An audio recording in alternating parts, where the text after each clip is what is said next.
Okay, so we are live now, and I'm giving the word to ZioNodes, to Olga Kochmar, CEO, and to Robert, who is the CEO of Grand Shores Technology. Right, Grand Shores Technology. So it's your 20 minutes to share your insights, and yeah, let's move forward. Yes. Could you see the presentation right now? Yeah. Yes. Okay. Yes. Okay. Definitely. And it's live. So, my name is Olga, and well, actually, it's a pleasure to speak today at Digital Week Online. And thanks a lot for organizing such a conference. So we are here both with ZioNodes and also Grand Shores Technology to talk about mining, past, present, and also future trends. So firstly, let me introduce ourselves a little bit. So ZioNodes is a one-stop solution for large-scale mining, and we are also the Bitcoin mining colocation with currently an ongoing capacity of 600,000 terahash, which is about 15,000 of units of miners. So we provide mining as a service, and such as a turnkey solution for operations and also a distant management. And we are also engaged in proprietary mining at the same location.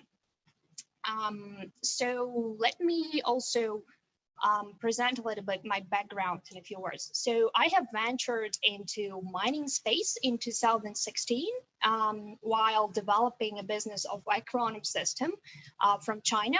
So back then in 2016, Acronym was among first manufacturers of mining hardware in the CES region. And so we were producing mining racks such as for mining Ethereum and other coins. So with GPUs, we were also producing our own ASICs and as well as cooling system. So at that time, Acronym was one of the largest distributors of mining equipment within the CES region. And so yeah, that was until 2018 before the market crashed. So so just like a year ago, we have come up with the idea with Grand Shores that we should create something such as the current ZioNodes platform that is based on our experience, our resources, and constant practice, as well as the existing colocation and as well as the direct access to low electricity supply. So create something that actually can be completely outsourced by us and offered either to our partners or clients who are interested in mining and who will be interested to experience these mining ventures. And so so basically they can just like monitor and observe their generated returns without spending too much money on actually building everything from scratch, and which is now, I think, 6 years as mining becomes more institutional rather than just retail as before. Hi everyone, I'm Robert, CEO of Grand Shores Technology. Grand Shores Technology is a board listed company in Hong Kong, and I'm also a board member of ZioNodes. I supervise the Grand Shores Fund mining colocation in Asia.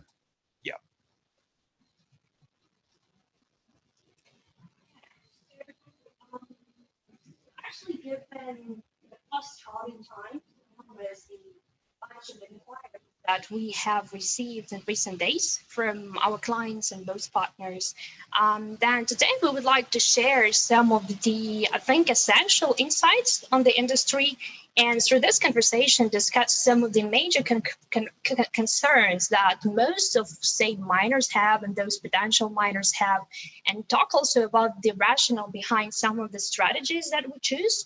And also, I think that is quite interesting to answering the question of whether actually mining or buying and holding strategy prevails, and what are the risks in mining in this business.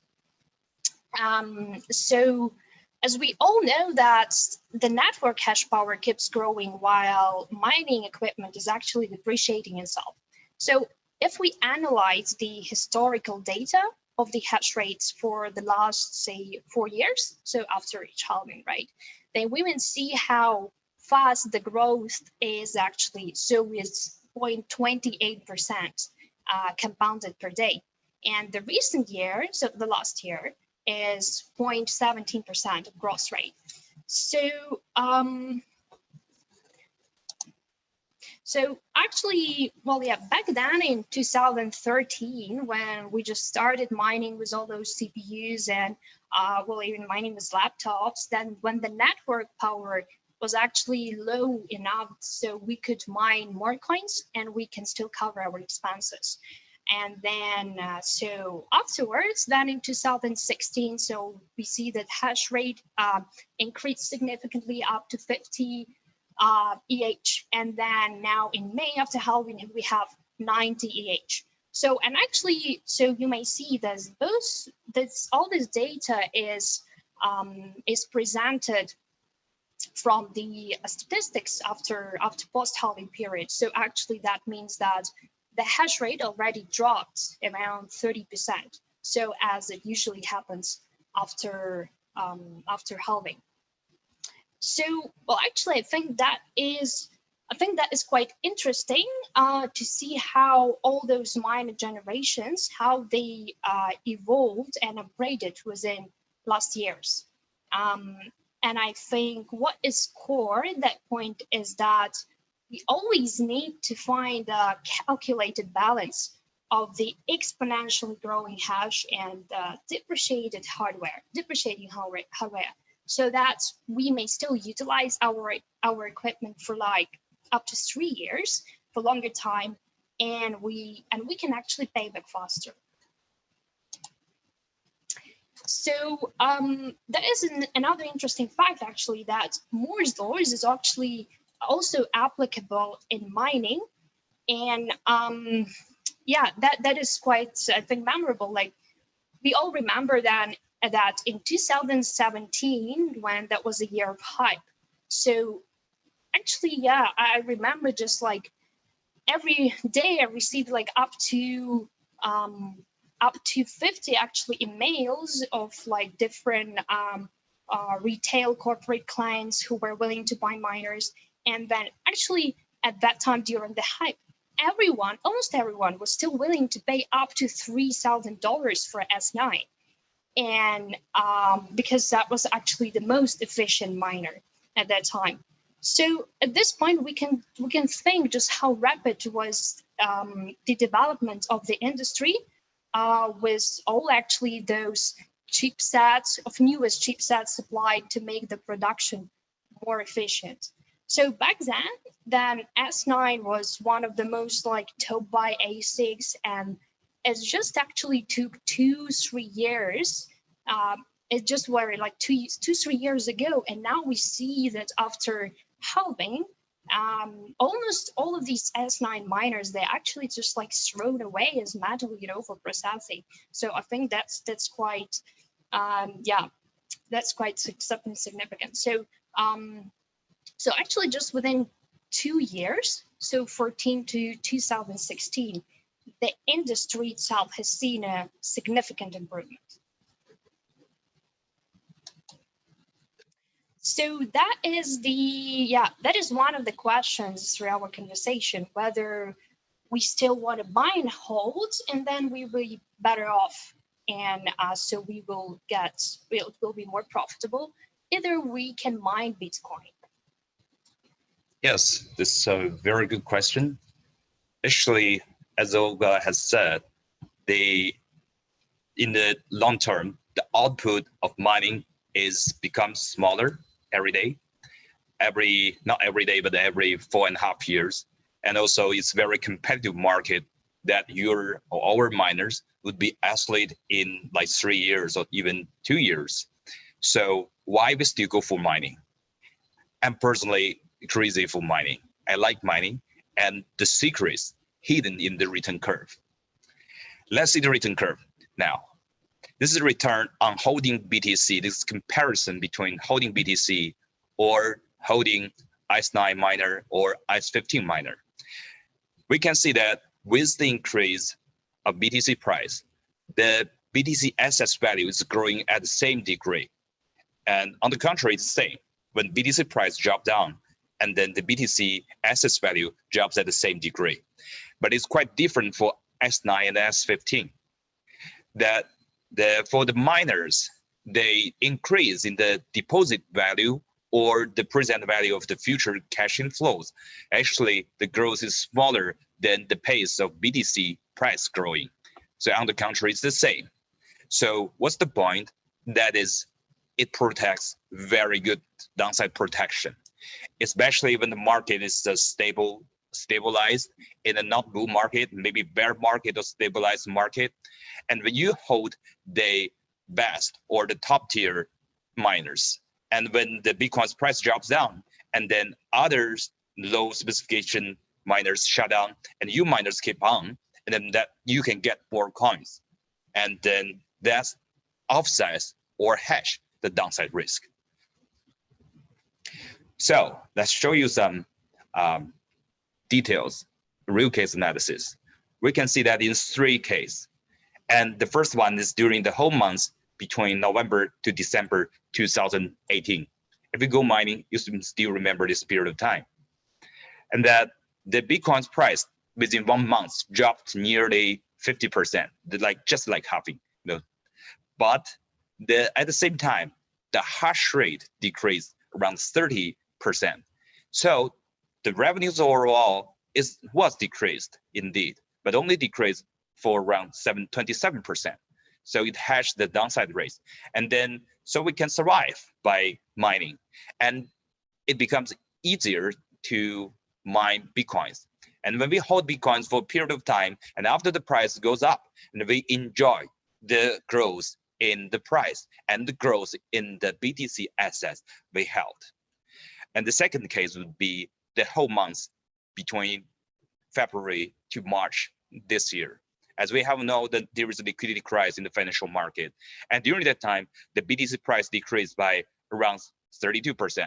Actually, if we count the peak and bottom, and it will be more than 50%, down from the 9,000 to even 3,800. But we just average that, it would be like 32%. But the hash rate during that time decreased by around 20%. And if you count the bottom and the peak, it would be around the 40% or even 50%. But the revenues overall only decreased for around 16%. So you have seen that even during a market collapse time, gold mining provides very good downside protection. And the third case would be during the third halving, happened on this May. During this time, they put Bitcoin output just halving. And while the hash rate decreased by around 24%, while the BTC price goes up for around 18%, while the overall BTC mined, that means the quantity, decreased by around 37%. So the overall revenue only decreased for around 25%.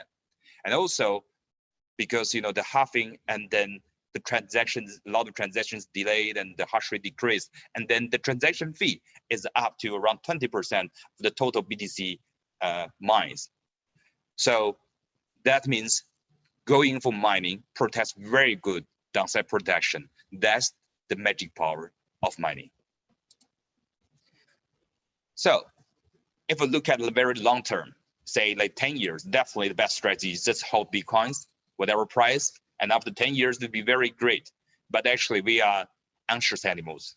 We're not patient enough to the price uncertainties. Despite long-term upward trend, the short-term to mid-term Bitcoin price is completely unpredictable. And the mining good advantage is that it brings us continuous cash inflows balanced by BTC price and total network hash rate, and give us very comfortable downside protection. And if in stable bear market or just stable market, and we can buy and hold the high spec miners at a reasonable price, this backed by our dynamic financial modeling, we decide if the price is reasonable and this the biased tier miners, then just buy and hold it. And we can wait for good money flowing every month or every day, and then wait for the upcoming bull market to come and then sell the Bitcoins we held at very good price. And that's a very good strategy to earn for mining. Yeah, let's see some real case. For Grand Shore's technology, and we have invested and managed the 2,000 units of S15. At the end of February, we made this decision. At the time, the Bitcoin's price is just around 3,500 something to 3,800 US dollar per Bitcoin. And then for the S15, the hash rate is 28 terahash, and the power consumption is around 1.6 kilowatts. And we put the purchase price at the time is 5,200 RMB, because the market at the time is really bearish, and even for Bitmain was losing blood because simply people are not interested in Bitcoin or didn't have confidence in Bitcoin or go for mining. But we think that's time we are very comfortable with that, because if the price drops another 30%, we cannot predict the price. It can be even lower, but still the quantity of the Bitcoins we can mine is up, because we are the best tier and we have very good crypto farm. We are not worried about that. And the electricity price is around 0.055 US dollar per kilowatt. And we just hold it for like 20 months. Actually, it can be longer, but we just want to be conservative. And then the internal rate of return can reach to 105%. As you can see, this is the financial model we have built up beforehand, and then it just goes to the chain that we, forecast. So this is a real case and very conservative assumption that we just, the crypto miner will be obsolete at the end of this year, and then just for 20 months, and we can get the IRR for more than 100%. So this is very good return. Even though the holding period return is lower than Bitcoin's price inflation, still at the time we made decision, it protects us from having the risk of price.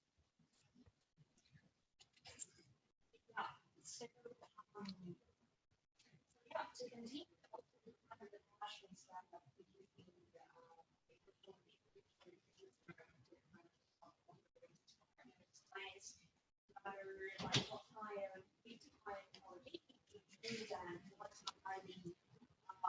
are the variables like aspects that we should consider. So of course, everyone we consider risk. So Olga, can you speak a little bit louder or closer to the laptop, because it's not very clear? can you hear me right now? Yes, right now much more better. Thank you.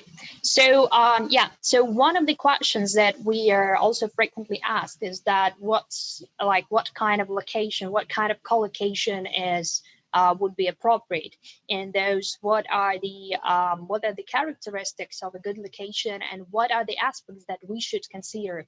As we know, mining is currently like worldwide. You can go anywhere. You can even mine at home. Of course, it's not profitable. So yeah, and so of course that firstly what we should consider is the legal risk. So we should focus on on those locations which have the certifications, which are tier data centers and so on. And yeah, what is perhaps much more important is that we should we should understand what is the infrastructure of that location, like whether the electricity supplied there is actually stable. And so yeah, and whether there is a good like in-house team which is like maintaining that and operating.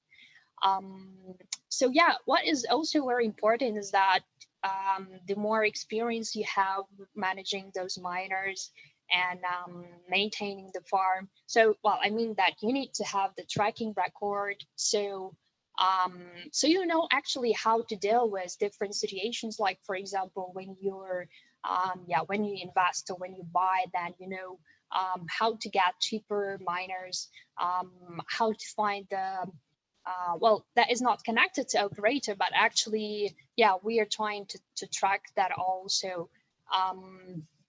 So yeah, sometimes when we overlock, for example, miners, right, that we need to configure the hash rate and then also the vault hash. So sometimes there are tricky things happening with those equipment. So for example, that once just S17, the first version of S17 was released, and then so we already have that firmware that we can overlock, but actually also need to be careful, as well as the S9 that we had before. So if we are overlocking it, that we need to be careful, right?